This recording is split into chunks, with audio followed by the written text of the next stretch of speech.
Hey everyone, this is Fred, and welcome back to the Quantum Bits channel. This is a third and final part of our series of videos dedicated to the Amstrad CPC 464. In the first episode, we took care of the plastic case and replaced the keyboard. In the second episode, we restored a floppy drive. Then we added a DDI5 device that enabled us to control the floppy drive, store programs on a USB stick, and provide a RAM expansion. Today's episode is all about peripherals. We will fix a broken Quickshot joystick and restore an AMX mouse. Oh, by the way, I'm still using an AI-generated voice till I find a better way for voiceovers. But enough chit-chat. Let's jump into it.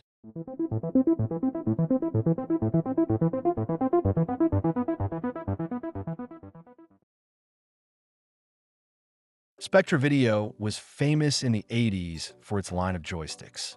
As a kid, I bought a Quickshot II for my Amstrad. It may not have been the best joystick, but I spent hours playing with it. Some said that the Koenigsegg Speed King was better. It had microswitches and a very funky form factor. But quite frankly, I just hated it. Being a lefty, I could not even use it. 40 years later, I have a very nostalgic memory of the Quickshot, so I bought one online for a few euros. About 1 week later, I received the package. The joystick seems to be in good shape. It is a bit dirty though. It feels a bit mushy, but it is what it is. Let's put it to the test. We are on the workbench. The joystick is plugged in. Let's turn the computer on. The letter Z appears right away. Usually this would only appear when the second button of the joystick is pushed. Moreover, this joystick has no second button. The two buttons are actually wired to do the same thing. There's definitely something wrong going on. But let's proceed. I'm moving the stick around. Arrows are displayed when I push left, right, up, and down. Good. Alas, nothing happens when I press the buttons. Nothing. I'm afraid this joystick is a bit sick. Let's investigate and crack it open. First, let's remove the 3 screws of the handle. Once done, let's remove both sides of the handle, then the buttons. As expected, both pads of the buttons are wired together. Let's take a look at the buttons. The stem from the top button is broken. At least, this explains why this one is not working. To investigate any further, we will have to remove the 4 screws on the bottom. All right. Now we can open up the joystick and get access to the inside parts. I have removed the top case. You can see here the auto fire switch. Let's take a closer look. There are no micro switches here, only good old-fashioned spring-loaded switches. The stick itself is quite dirty. Everything needs a good cleaning. The pads are worn out, but still clicky. On closer inspection, we can see that they are quite used. Also, the soldering is far from perfect. To completely remove the stick, I'll have to unsolder the pads.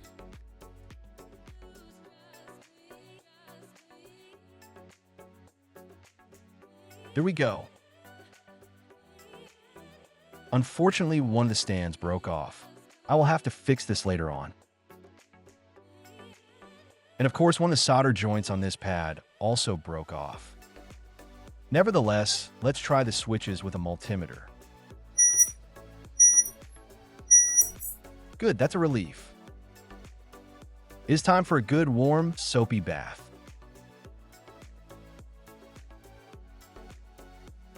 And of course, I'm so clumsy that I dropped part of the handle on the floor. One more thing to fix with super glue.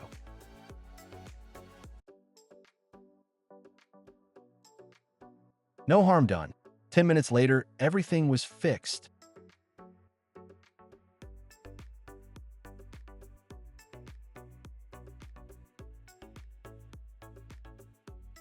Both pads are soldered back. They are ready to be tested. We are back on the workbench. The weird Z letter is still there, of course. The handle is still working. Cool. And both pads are working. Great. Before testing the trigger button, I protected its pad with a layer of electrical tape. I reassembled the joystick for a quick test. Let's turn the power on. Yep, it's working. Let's try to understand what's going on with the Z letter. The joystick is not yet plugged in. The reset sequence is working. Now let's watch this. As I plug in the joystick, the letter Z appears. And the reset sequence is not working anymore. There's a weird conflict going on. I disassembled the joystick to get access to the PCB. Let's take a look. I drew a little sketch for better understanding. This is the auto fire part. It is based on a 555 timer. These are the connections to the joystick port. You can see here which connection corresponds to what. Let's focus on pin 7. This is second fire button, which is also used as plus 5 volts power for auto fire. My guess is that the auto fire circuit is misbehaving somewhere, though it is strange since the problem persists even if I switch off auto fire. So I want to do something quick and dirty. I'm going to simply disconnect pin number 7 to auto-magically solve the problem. It's kind of a stupid fix, but I actually never ever use auto fire, and it'll solve our problem hopefully.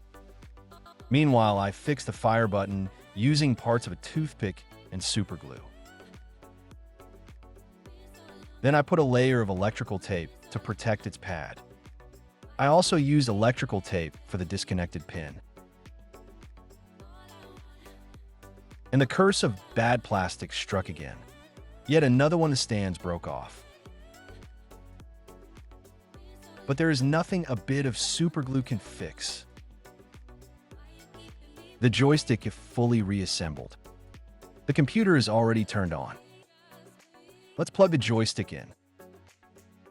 No letter Z. Yes. Both top and trigger buttons are working. Great. Now let's try the keyboard reset sequence. It works. Everything seems to be fixed. Super cool. Now let's run a diagnostic program.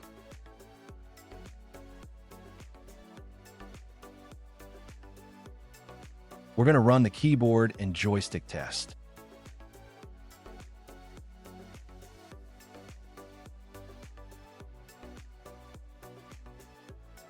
Yes, it freaking works. As a final test, we're going to play a game.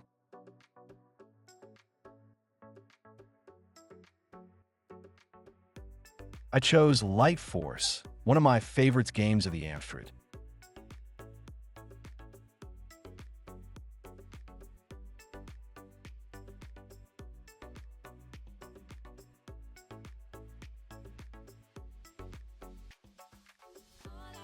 Cool.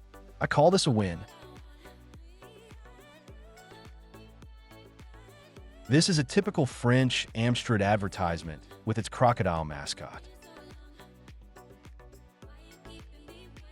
This particular one is focusing on peripherals.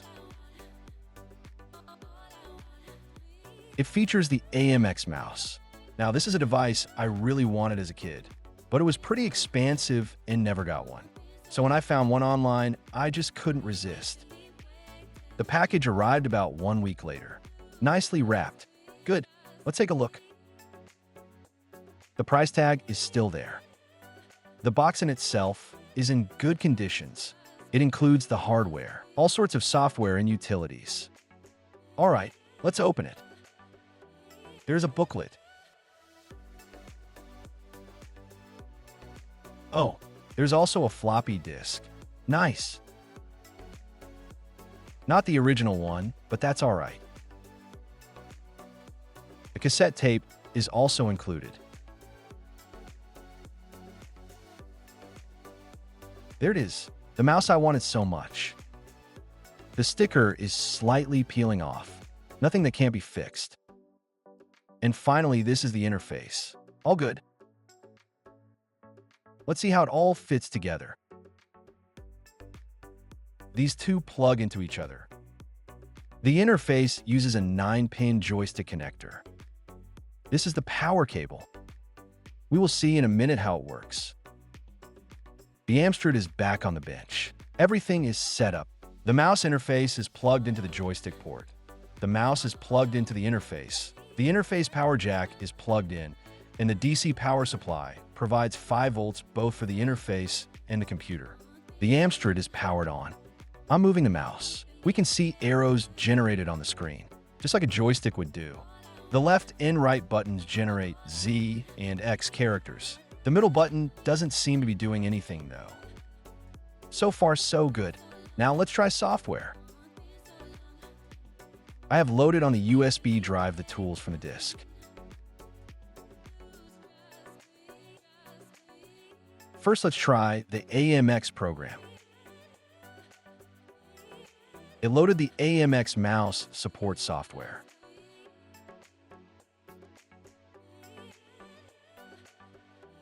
I'm going to run this little program. It is a simple utility for drawing icons.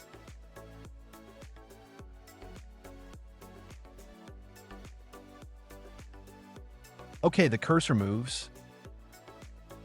I can add and remove pixels. Nice.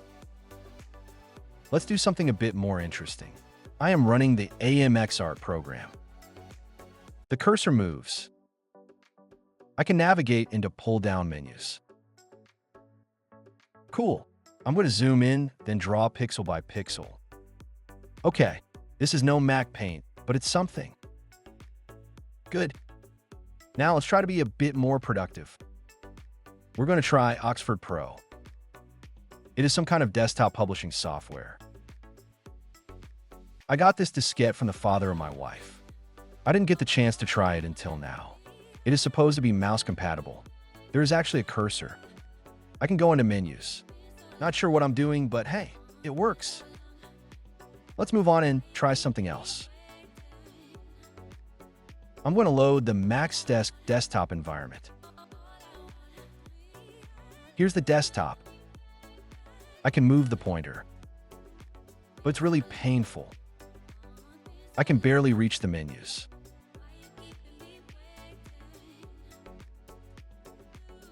Oh boy, I'm really struggling here.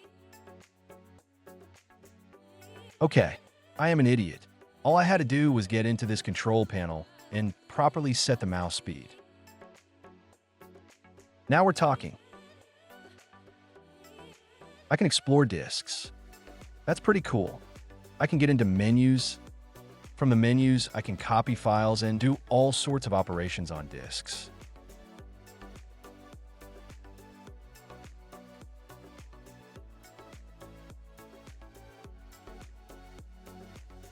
This is nice, but I'm sure we can do even better. For this, we're going to need a new operating system. SimOS is a multitasking operating system for 8-bit computers based on Z80 processors. It is available for several systems, including our beloved Amstrad. It comes with a mouse-driven user interface, as well as sets of software and even games. SimOS is available as pre-made binary packages. All we need to do is to download the SimOS CPC core package. I downloaded and unzipped the package on my Macintosh. Then I took the boot disk image and I added to it a bunch of utilities from the mass storage folder. We are ready to take SimOS for a spin.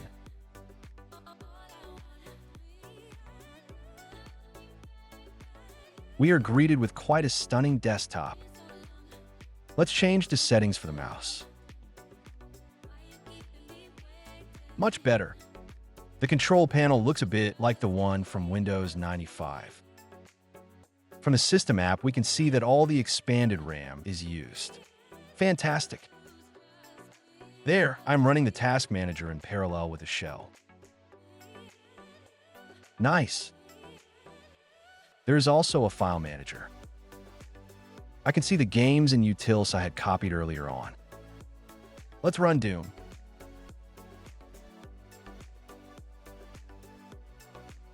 And it works. Can you believe that? It's kind of simplistic, but it runs.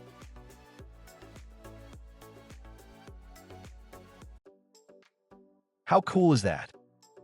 I love it.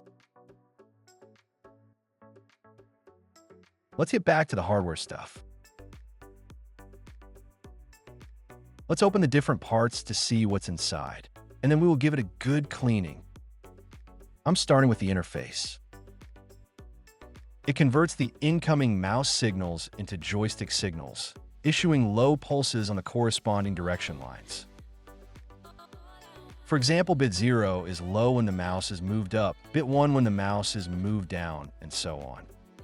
The buttons are bits 4, 5, and 6. The PCB is rather simple with only 4 ICs.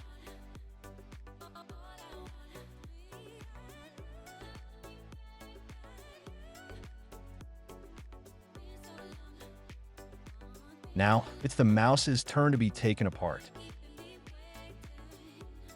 Unfortunately, the curse of brittle plastic is still there, and I found yet another broken stem.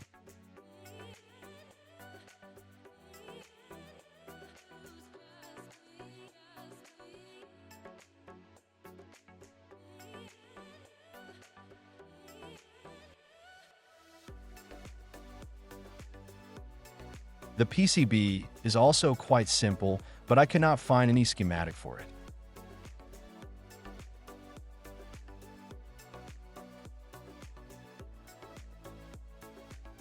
This is the bottom part with its 3 wheels.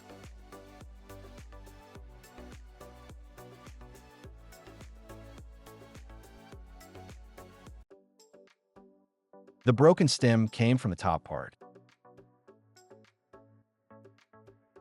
And finally, here's the ball, a bit yellowish but in good shape. Then I'm using my usual cleaning routine in warm soapy water.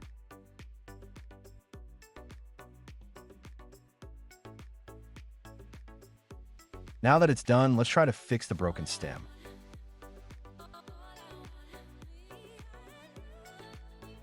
Super glue didn't work, so I used hot glue instead.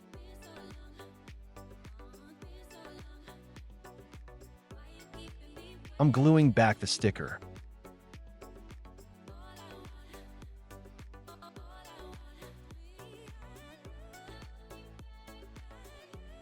And there we go. Good as new. All the parts have been reassembled, and I sprayed contact cleaner on all the connectors.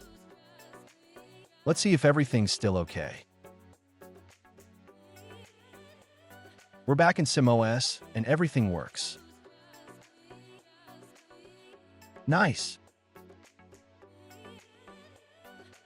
We're now at the end of this little series of videos on the CPC. It's been fun, and I hope you enjoyed the ride.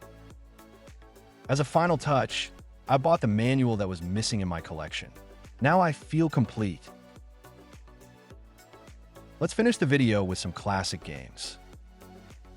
See you very soon on the next video.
Thank you for watching this video.